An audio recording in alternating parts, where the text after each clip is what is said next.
The product is already the exact same product that we build. The processes are the exact same that we use. And then it's just, I'm hiring the right managers.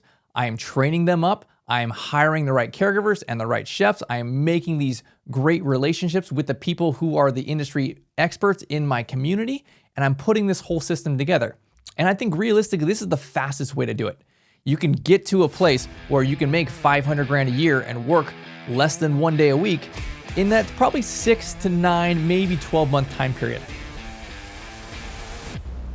What's up, everybody? Welcome back to Assisted Living Investing. I am your host, Brett Shotkavis.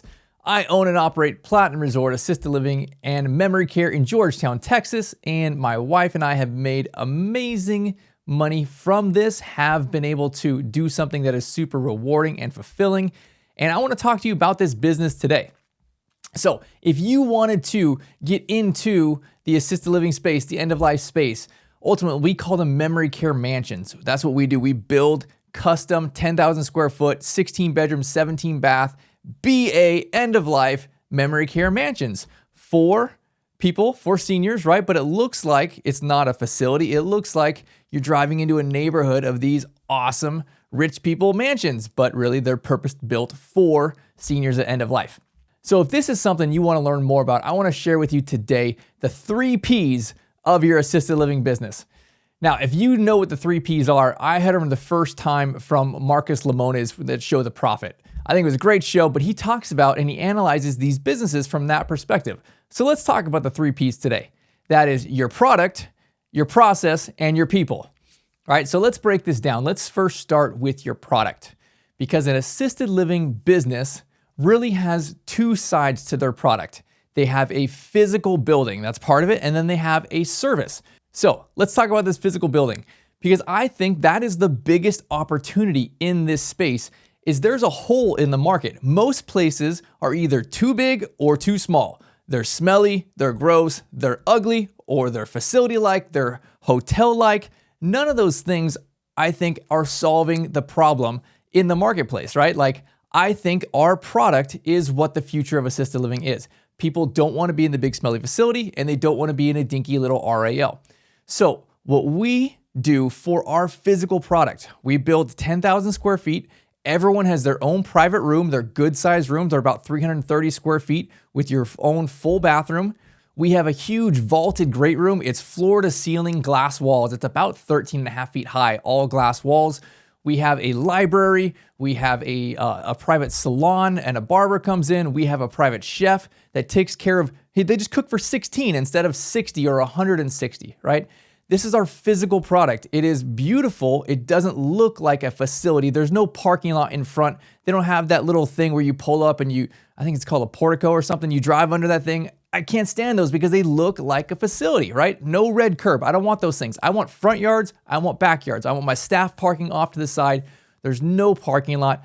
I want to have a mansion, right? And then more than that, I want to build out my own neighborhood of mansions.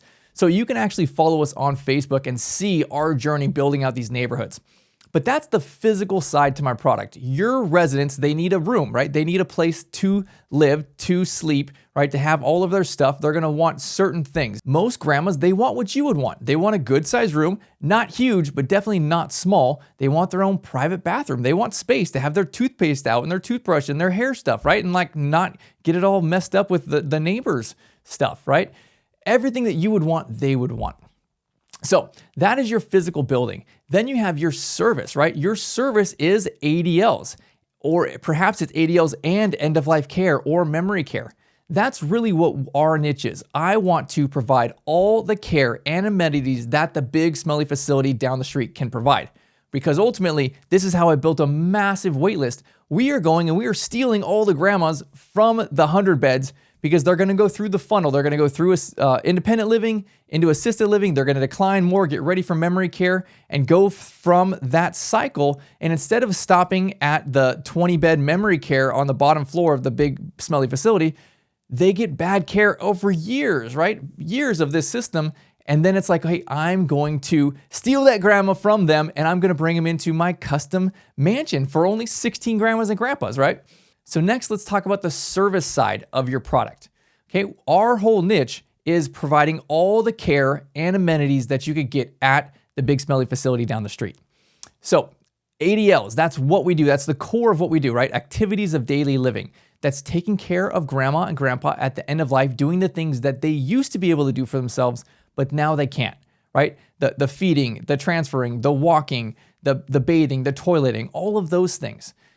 That's the core of what assisted living is. But then there may be additional things also. There may be end-of-life care.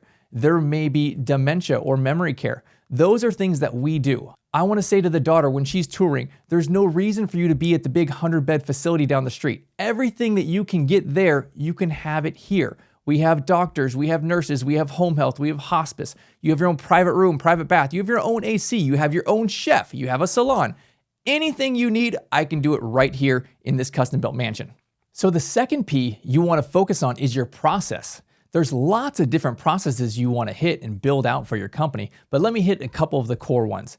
Right? The most important processes, I think, are your resident processes, your staffing, your outside services, your medication management, and your sales and marketing.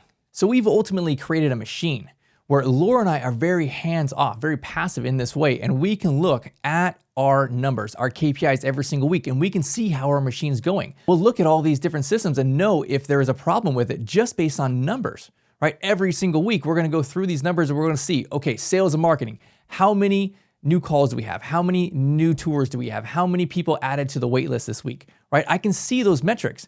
And then how full are our beds? How are we doing with our resident communications? Do we have any family issues? Do we have any resident issues? Those are numbers that are documented there. And then staff, how many hires do we need to have? Have we had any staffing issues, right? Those are numbers that are there that I can check as well. So my goal as I'm creating systems is I can take a new caregiver with really no experience, put him or her into this machine. They'll know exactly what to do. After 3 days of floor training, they can plug into a system and know at every single time during the day exactly what their roles are. I can pop into Platinum Resort at any time of the day and say, hey, it's 4:15. I know exactly what's gonna be happening right now at 4:15, what all my grandmas will be doing, what all of my staff will be doing, right? That is the expectation, that you can create this system, this machine that will run and you can pull back and just have a high level view going through your key performance indicators, having your manager meeting every week and seeing how your machine, how your processes are doing. So the third P is your people. The people is probably the hardest part of this. Okay, how do you get good people? Well, you don't start with good people. You usually start with average people and you make them good people. So let's talk about your people. You have 3 different type of staff that are on your payroll in the assisted living business, right? You have your managers, and we have 2 full-time managers who are running this for us. Okay, then we have our caregivers, and we have about 12 caregivers for each of our mansions. We run 2 caregivers 24/7 on 3 8-hour shifts. So there's 2 caregivers there at all times. Okay, then we have a chef. We have 1 full-time chef who works 45, 50 hours a week. So those are the only 3 positions that I have on my payroll that Platinum Resort employs. But there's a lot of other people that are really important to what we do. The end-of-life care, the memory care, right? So there's doctors. We have 1 or 2 house doctors that we have, and our grandmas use them. They use their insurance to use them. And usually the doctor will come in on the front side, and then usually they'll send either their physician assistant and make weekly rounds. They'll come and they'll see all of our grandmas on some type of rotation, right? That doctor will get together with our managers and with the families to create these care plans, adjust their medications, and do all of that kind of stuff. The next 2 important outside services are really the hospice and the home health. We work hand in hand with them. They are coming in our building all the time. But it's important to acknowledge that all of these people, they are not on my payroll. They're getting covered by either state services or by the resident's insurance. So these people, they are usually the same people. They are coming into your mansion, 3, 4, 5 times a week. So you see them, you create relationships with them. You can request that, hey, this person is not good. I don't want this hospice nurse over here anymore, right? Or we've fired hospice companies before. You can find good people, you can create good people, you can set the expectations for what it is, and you can say, hey, you know what, you may be doing things over there in the big smelly facility this way, but we are not gonna do it that way, right? This is your business. You can still say, this is how we are gonna run things. And if that company doesn't wanna work with you, or you don't wanna work with them, fine. There's plenty of hospice companies. They are literally knocking on doors all the time saying, hey, I wanna work with you guys, right? So There are multiple sides to this, the people that you employ and the people that are outside services. And honestly, that's just 3 of them, right? There's like 10 different outside services that we work with that are all coming in. The whole part to the product was I can offer all the care and amenities of the big facility. The big facilities, they have all these people on their own payroll. I don't have to have them on my payroll, right? I don't have to increase my budget in that way. All of these people can still come and they are not on my insurance. They're not on my payroll. I don't have any type of liability or risk for them.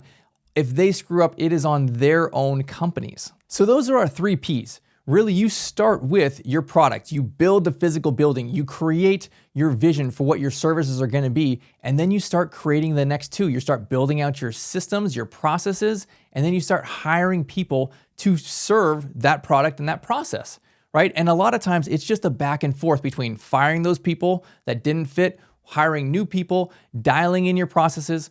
And ultimately, it can take years to really get streamlined. But we have gotten to a place where we're working less than 4 hours a week. I think Laura's at 4. I'm probably closer to like 30 minutes. But that is the result of what you can get to probably year 2. If you wanted to shortcut this, this is what we do, right? We call it the strategic partnership. We work with a select group of people who want to copy and paste our business, right? We talked about the 3 Ps. 2 of the Ps are done for you. The product is already the exact same product that we build. The processes are the exact same that we use. And then it's just, I'm hiring the right managers.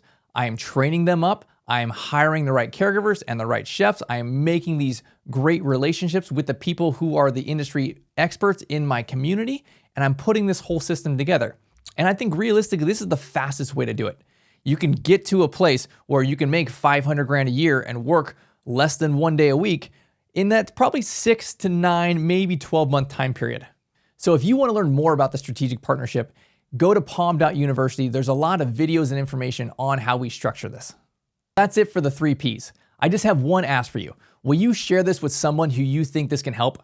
My goal is to get this information in front of as many people as possible, to change other entrepreneurs' lives, to give them the opportunity to quit their job, fire their boss, do something that makes amazing money, and do something in a meaningful way to help their community. Well, thank you guys, and I'll see you on the next one.